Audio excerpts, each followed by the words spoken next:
Varanasi court के आदेश के बाद आर्कोलॉजिकल सर्वे ऑफ इंडिया 24 जुलाई को ज्ञानव्यापी मस्जिद परिसर में सर्वे के लिए पहुंचा और सर्वे का काम शुरू भी हुआ, लेकिन महज कुछ घंटे बाद सुप्रीम कोर्ट के आदेश के बाद सर्वे के काम को रोक दिया गया।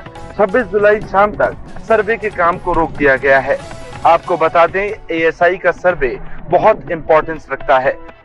बाबरी मस्जिद और अयोध्या मामले को सुलझाने में भी एएसआई के सर्वे ने महत्वपूर्ण भूमिका निभाई थी। आपको बता दें, केस के निपटारे में एएसआई की सर्वे की रिपोर्ट को आधार माना गया। इस सब के बीच हम आपको ये समझाने की कोशिश करते हैं कि आखिर एएसआई है क्या और कैसे ये संस्था सर्वे का काम करती है और इसके सर्वे को इतना इम्पोर्टेंस क्यों दिया जाता है। भारत की संस्कृति मंत्रालय के अंतर्गत आने वाले आर्कोलॉजिकल सर्वे ऑफ इंडिया का काम देश की ऐतिहासिक इमारतों का संरक्षण करने का है। इसे अंग्रेजों के शासनकाल के समय 1861 में बनाया गया था। मौजूदा समय में देश की सभी ऐतिहासिक धरोहर जैसे ताजमहल, लाल किला, कुतुब मीनार जैसी इन इमारतों की देखरेख और मेंटेनेंस का काम आर्कोलॉजिकल सर्वे ऑफ इंडिया करता है और नई और ऐतिहासिक चीजों की जांच करने में भी महत्वपूर्ण भूमिका निभाता है।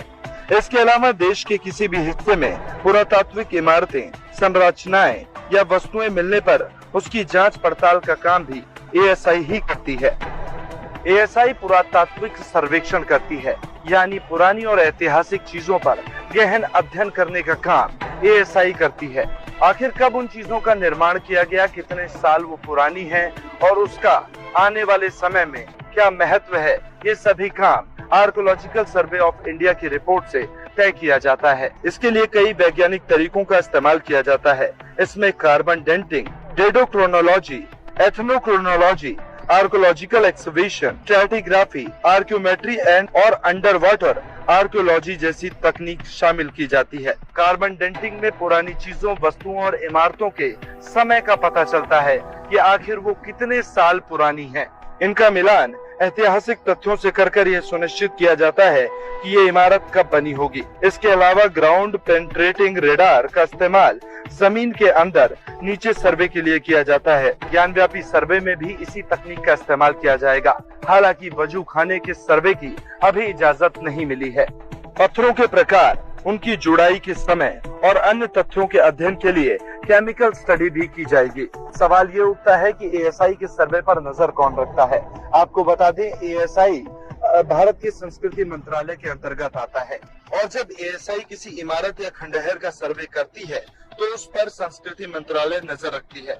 कुछ मामलों में कोर्ट के फैसले के बाद भी सर्वे का काम किया जाता है और इसमें सीधे रिपोर्ट कोर्ट को दी जाती है और कोर्ट इस पर पूरी तरह से निगरानी बनाए रखता है। आपको बता दें, अगस्त 2021 में 5 महिलाओं ने वाराणसी के सिविल जज के सामने एक वाद दायर किया था। इसमें उन्होंने ज्ञानव्यापी मस्जिद के बगल में बने श्रृंगार गौरी मंदिर में रोजाना पूजा और दर्शन की अनुमति देने की मांग की थी। महिलाओं की याचिका पर जज ने मस्जिद परिसर का एडवोकेट सर्वे कराने का आदेश दिया था। कोर्ट के आदेश पर पिछली साल 3 दिनों तक सर्वे हुआ। ज्ञानव्यापी मस्जिद में सर्वे के उस दौरान कुछ चीजें सामने आई, जिसे हिंदू पक्ष की ओर से शिवलिंग का नाम दिया गया, वहीं मुस्लिम पक्ष की ओर से फव्वारे का नाम दिया गया। इस मामले की सुनवाई कोर्ट में पूरी हो गई थी। जिला जज ने ऑर्डर रिजर्व कर लिया था।